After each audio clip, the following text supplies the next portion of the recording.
Welcome students to your online class. Today we are going to read Social Science chapter number 14 Geography portion, जिसका नाम क्या है air. Air मतलब क्या होता है? हवा। The envelope of air which surrounds the earth is called the atmosphere. Atmosphere यानी वातावरण किसको कहते हैं? जो हवा का आवरण है, जो पृथ्वी को चारों तरफ घेरा रहता है, उसे क्या बोला जाता है? एटमॉस्फेयर यानी वातावरण। कंपोजिशन ऑफ द एटमॉस्फेयर यानी वातावरण का संयोजन।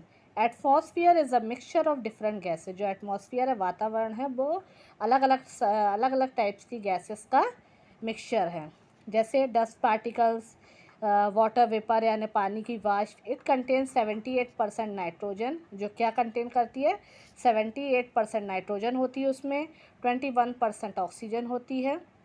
Its 99% part is made up of nitrogen and oxygens only. उसका 99% जो भाग है वो नाइट्रोजन और ऑक्सीजन से बना है। Other gases, water vapour and dust particles etcetera add up to the remaining 1% of atmosphere. और वातावरण में जो 1% बचता है वो किससे? वो क्या है? डस्ट पार्टिकल्स और वाटर वेपर यानी पानी की वाष्प। Advantage of the atmosphere. वातावरण से हमें क्या क्या फ़ायदे होते हैं? जैसे necessary for life on the earth यानी पृथ्वी पर जीवन के लिए उपयोगी है। Occurrence of weather and climate यानी मौसम और मौसम के तापमान को बनाए रखने के लिए। Regulates temperature on the earth. Acts as shield on the earth यानी पृथ्वी पर एक शील्ड की तरह है कि वहाँ पर कोई भी most of the metals falling toward the earth get burnt in the atmosphere यानी शील्ड की तरह काम करती है पृथ्वी पर। प्रोटेक्शन फ्रॉम अल्ट्रावायलेट रेज यानी अल्ट्रावायलेट रेज जो हमारे पृथ्वी पर आती है वातावरण में तक पहुंचने के लिए, तो उससे हमको प्रोटेक्ट करती है। हेल्पफुल इन कम्युनिकेशन, कम्युनिकेशन में हमारे लिए हेल्पफुल है। नेक्स्ट क्या आता है? इम्पॉर्टेंट ऑफ गैसेस यानी गैसेस के उपयोग, इम्पॉर्टेंस उसकी, इम्पॉर्टेंस अपन को गैसेस की। All the gases of the atmosphere are very important. जो ऑल द गैसेस, जो गैसेस हैं वो हमारे वातावरण के लिए बहुत ही ज़रूरी है। Their presence provide protection to the environment. उसका प्रेजेंस क्या करता है? प्रोटेक्शन देता है एनवायरनमेंट को यानी वातावरण को। Nitrogen, it is the most abundant gas. जो नाइट्रोजन है बहुत ही एबुडेंट गैस है। It helps in the formation of protein in plants. वो किस चीज़ में फॉर्मेशन करती है? प्रोटीन्स।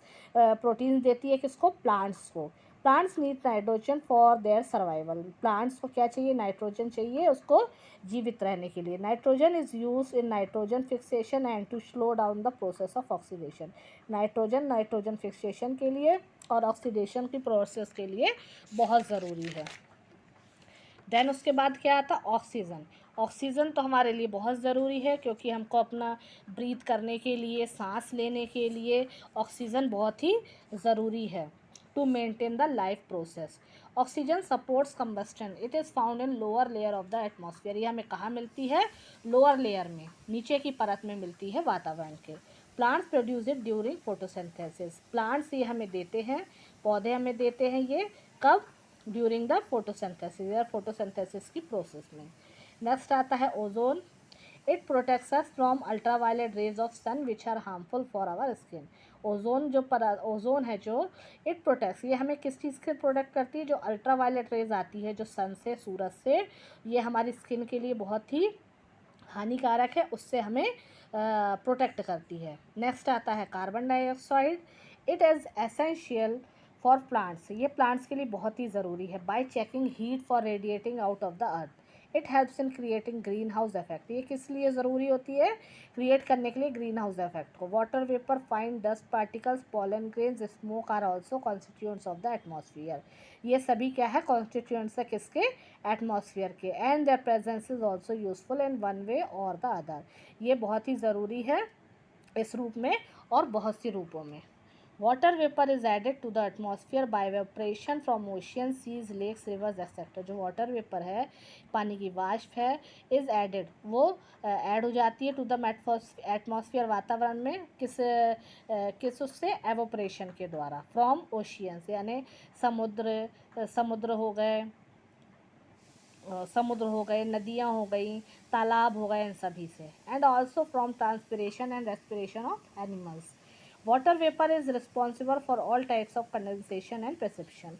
जो वाटर वेपर है वो सभी प्रकार की कंडेंसेशन और प्रिसिप्शन के लिए बहुत ही ज़रूरी है, उसके लिए रिस्पॉन्सिबल है। Different layers of atmosphere. Atmosphere के डिफरेंट लेयर्स कौन कौन सी हैं? Troposphere, stratosphere, mesosphere, thermosphere and exosphere. All the layers overlap and very in thickness. ये सभी लेयर जो हैं ओवरलैप हैं और ये बहुत ही थिक हैं। ये देखिए आपको ये स्ट्रक्चर दिया हुआ है किसका? एटमॉस्फियर का। ये ठीक है। अब ये इसका नेक्स्ट पोर्शन अपन जो अपन ये डिटेल में समझेंगे कि ये जो पूरी लेयर्स हैं ये इसका मीनिंग क्या क्या है, ये अपन नेक्स्ट वीडियो में अपन समझेंगे। ठीक है बेटा, थैंक यू।